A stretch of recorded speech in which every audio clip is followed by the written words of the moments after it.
بسم اللہ الرحمن الرحیم کل نفس ذائقۃ الموت وقال اللہ تبارک وتعالی الذین اذا اصابتهم مصیبہ قالوا انا للہ وانا الیہ راجعون صدق اللہ العظیم۔ پیر طریقت حضرت پیر عزیز الرحمن ہزاروی صاحب نور اللہ مرقدہ آج ہمیشہ کے لیے ہم سے جدا ہو گئے۔ حضرت شیخ الحدیث شیخ المشائخ حضرت مولانا محمد زکریا صاحب رحمۃ اللہ علیہ کے بڑے خلفاء میں سے ایک خلیفہ تھے۔ آپ سے اللہ رب العزت نے ہر میدان میں دین کے ہر شعبے کے اندر بھرپور کام لیا، اور آپ کا اخلاص اور جذبہ اشاعت دین اس قدر زیادہ تھا کہ آپ نے کبھی بھی حکومت وقت سے ٹکر لینے کا معاملہ ہو، حکومت وقت کے آگے حق گوئی کا معاملہ ہو، یا دین کی کوئی ایسی تحریک ہو جو اخلاص کے ساتھ اشاعت دین کے اندر مشغول ہو اور مصروف ہو اور آپ اس کے سرپرست نہ ہوں، ایسا نہیں تھا۔ آپ سے اللہ رب العزت نے مدرسے کی لائن کا بھی خوب کام لیا۔ آپ دارالعلوم زکریا کے محتمم اور بانی، آپ کے ہزاروں شاگرد علماء طلباء، آپ سے اللہ نے خانقاہ کی لائن کا بھی خوب کام لیا، اور آپ کے اس وقت سینکڑوں ہزاروں مریدین اور خلفاء دنیا کے اندر دین کے کام کے اندر مشغول ہیں۔ سیاسی میدان ہو، اس میں بھی اللہ نے آپ سے خوب کام لیا۔ کوئی بڑا پروگرام ہو، کوئی بڑا جلسہ ہو تو علماء آپ سے دعا کے لیے بلایا کرتے تھے، آپ سے دعا لینے کے لیے بلایا کرتے تھے، اور آپ سے سرپرستی کروایا کرتے تھے۔ تو ایسی ذات، ایسے شخص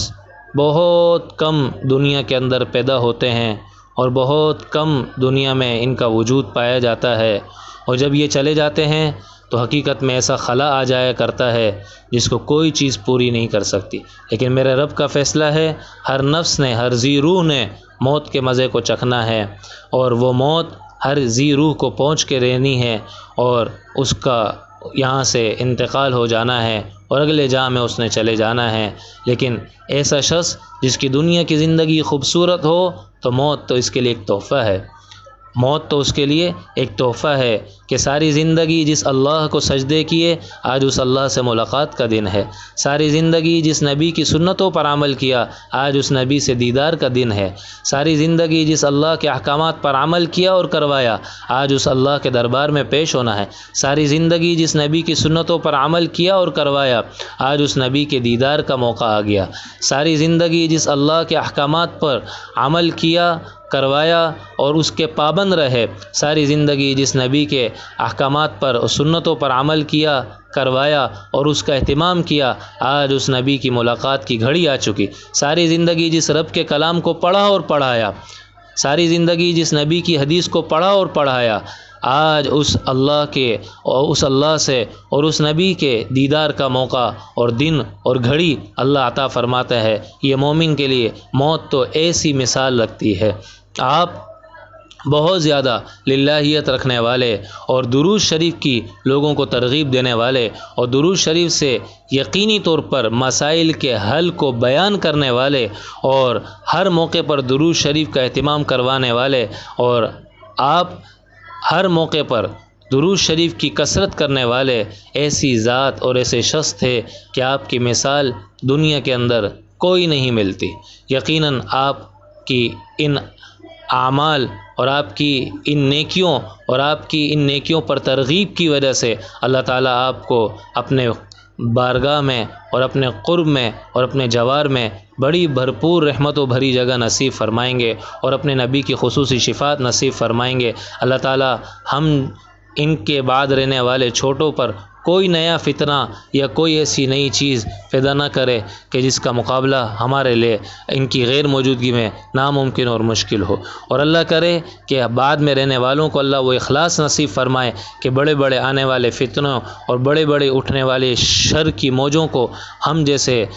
چھوٹے لوگ اور ان کے حضرت کے مریدین اور حضرت کے خلفاء اور حضرت کے شاگرد اور حضرت کی اولادیں اس کو تبدیل کر سکیں۔ اللہ کرے کہ اللہ تعالی ہم لوگوں میں ایسا اخلاص نصیب فرمائے، اور جمیع پسماندگان کو، چاہے وہ مریدین ہوں، خلفاء ہوں یا شاگرد ہوں، حضرت کے مدرسے کے اساتذہ ہوں یا حضرت کے مدرسے کے دوسرے عاملہ ہو یا حضرت سے محبت کرنے والا ہو، اللہ تعالیٰ سب کو صبر جمیل نصیب فرمائے۔ حضرت عباس رضی اللہ تعالیٰ عنہ کا جب انتقال ہوا، عبداللہ ابن عباس رضی اللہ تعالیٰ عنہ کے بعد ایک صحابی آئے اور عرض کرنے لگے کہ بیٹے تم اپنے والد کی جتنی بھی خدمت کر لیتے انہیں اتنی راحت اور اتنا اطمینان نہیں دے سکتے تھے، ایسا سکون نہیں دے سکتے تھے جتنا اب انہیں اللہ سے اور اللہ کے نبی سے اور صحابہ سے ملاقات کے بعد اللہ نے موت کے بعد عطا فرمایا، اور جتنی بھی اپنے والد کی خدمت کر لیتے اتنی بڑی جنت کو نہ پاتے جتنا آج ان کی جدائی پر صبر کرنے پر اللہ تعالیٰ تمہیں عطا فرمائیں گا۔ تو اللہ تعالیٰ بھائی ہم سب کو صبر جمیل کرنے والا بنائے، اور ہم سب کو اللہ تعالیٰ جو ہے وہ حضرت کے نقش قدم پر چلنے کا اہتمام کرنے والا اور حضرت کی تعلیمات پر عمل کرنے والا اور حضرت جیسی خوبصورت نیکیوں والی زندگی اور نیکیوں والی زندگی بنانے والا، اور اپنے گھر کے اور اپنی اولادوں کے اور اپنی نسلوں کے اور اپنے متعلقین کی اس طرح سے زندگی بنانے والا بنا دے۔ اللہ تعالیٰ بھائی ہم سب کو قبول فرمائے، حضرت کی تمام مساعی کو قبول فرمائے، حضرت کی سیئات کو حسنات سے تبدیل فرمائے، اور اللہ تعالیٰ حضرت کے حسنات کا بہت بہت بہترین جزا اور اجر عظیم نصیب فرمائے۔ وآخر دعوانا ان الحمد للہ رب العالمین، والسلام علیکم ورحمۃ اللہ وبرکاتہ۔